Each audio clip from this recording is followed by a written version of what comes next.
네, 안녕하세요. 사주 명략 강사 김태형입니다. 저희가 지난 시간에 오행 중에 토하고 금에 대해서 알아보는 시간 가졌었고, 오늘은 우리가 오행 중 마지막 수, 그러니까 물의 기운, 수에 대해서 알아보는 시간을 갖도록 하겠습니다. 자, 수는 응집이라 되어 있어요. 응집이라는 게 뭔가 다 모이고 고이고 이렇게 하나로 응축된다, 그런 의미를 많이 가지고 있는 건데, 우리가 물을 보면은 항상 어디로 흐르죠? 항상 아래로 흐르고 아래로 스며들죠.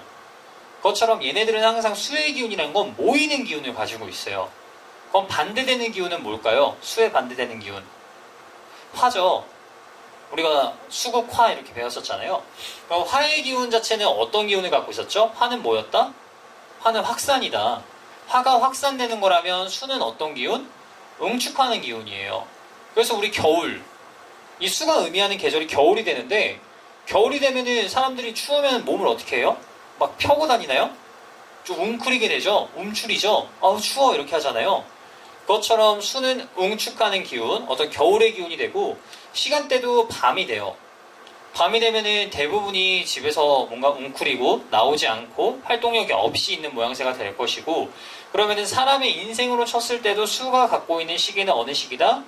노년기가 되죠.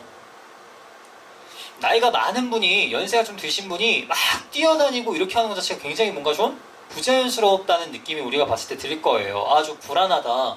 좀 쉬셨으면 좋겠는데 왜 저렇게 막 나와서 움직이시는 거지? 이런 생각이 들죠.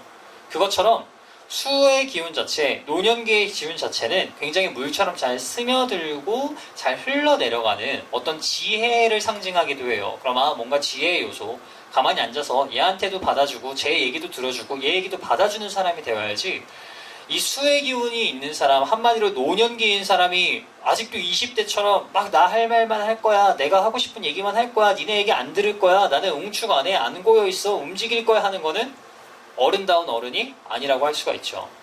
그래서 이 수가 우리가 봤을 때, 이 수의 시간대는 우리가 마찬가지로 밤도 되고 시간대적으로는 겨울도 되고 움츠리고 됐는데, 그렇다면 이것들을 우리가 하나로 종합해보면 한 곳에 좀 오래 앉아있는 느낌으로도 좀 볼 수가 있을 것 같아요. 한 곳에 좀 오래 앉아있고 웅크리고 있고 엉축해 있다는 거니까.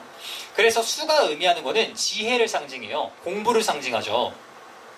왜냐면 우리가 공부할 때도 좀 조용하고 적막할 때 공부가 잘 되지, 막 옆에 오락실 있고 시끌시끌하고 노랫소리 들리고 하는 공부 집중 잘 안 되잖아요.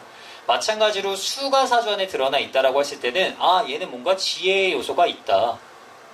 그럼 이 지혜의 요소 자체가 어떤 공부나 학업이 아니더라도 이 물이 항상 컵에 담으면 컵 모양, 욕조에 담으면 욕조 모양이 되듯이 어떤 게 있다?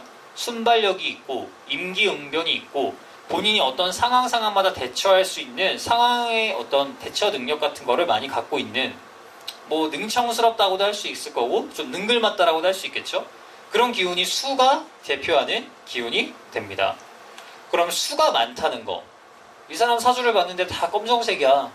제 사주는 봤더니 다 검정색만 나와요. 수로만 나와요. 이 사람들은 뭐가 되냐?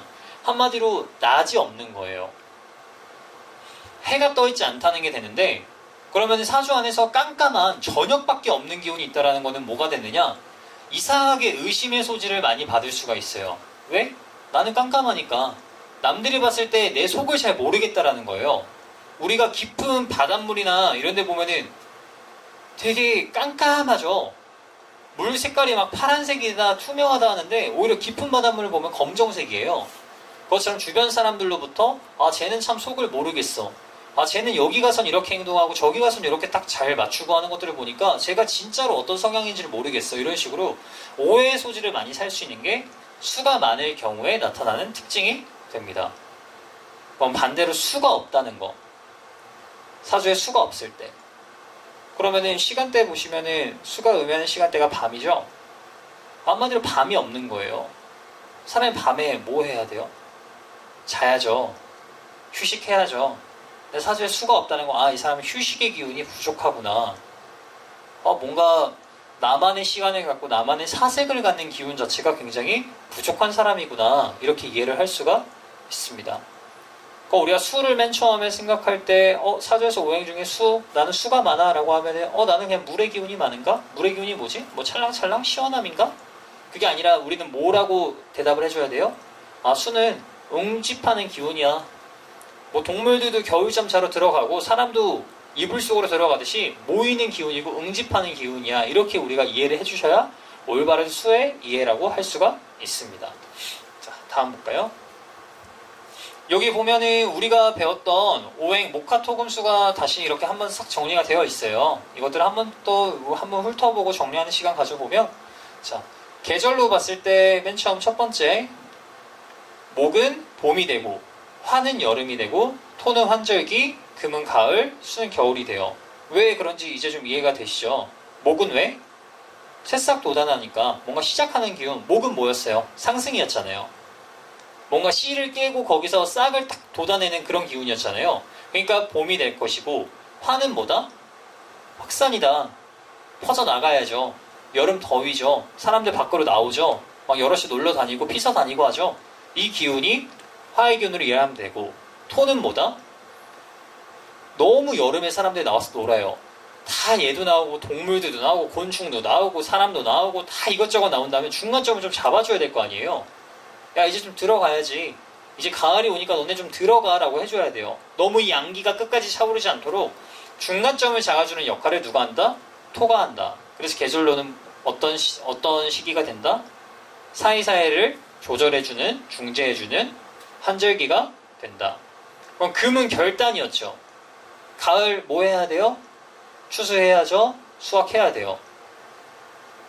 그러면은 저기서 금이 있는 사람들은, 아니, 금의 기운 자체가 저기서 추수를 해야지, 결실을 가져와야지, 저기서 가을에 새로 우리가 싹을 심는다?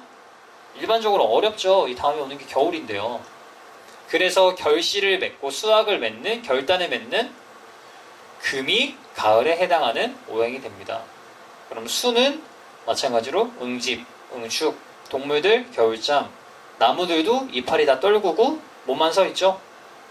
그것처럼 수가 의미하는 계절은 겨울이 되고, 시간대도 마찬가지로 아침, 낮, 뭐 그 사이사이 시간대, 저녁, 밤이 되고, 방향도 동, 남, 중앙, 서, 북방향이 되고, 색깔 제가 글씨에다 넣어놨어요. 이걸 왜 알려드리느냐?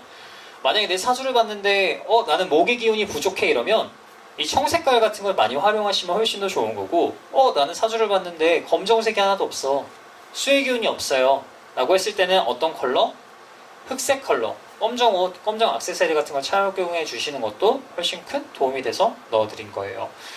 오늘까지 해서 이제 오행, 목화, 토금수에 대해서 한 번씩 해봤고, 이제 오행에 대해서 간단하게 정리를 해보는 시간까지 가졌는데, 이거는 앞으로도 이제 뭐 천간 배우고 지지 배우고 넘어가면서 더 말씀드릴 수 있는 시간이나 여유가 더 많아질 수 있을 것 같으니까, 지금 당장 이해가 좀 안 되신다고 해도 너무 조급함 느끼실 거 없을 것 같습니다. 다음 시간에는 저희가 이 오행이 또 분화된 또 천간에 대해서 알아보는 시간 가지도록 할게요. 들으느라 고생하셨습니다. 다음에 뵐게요.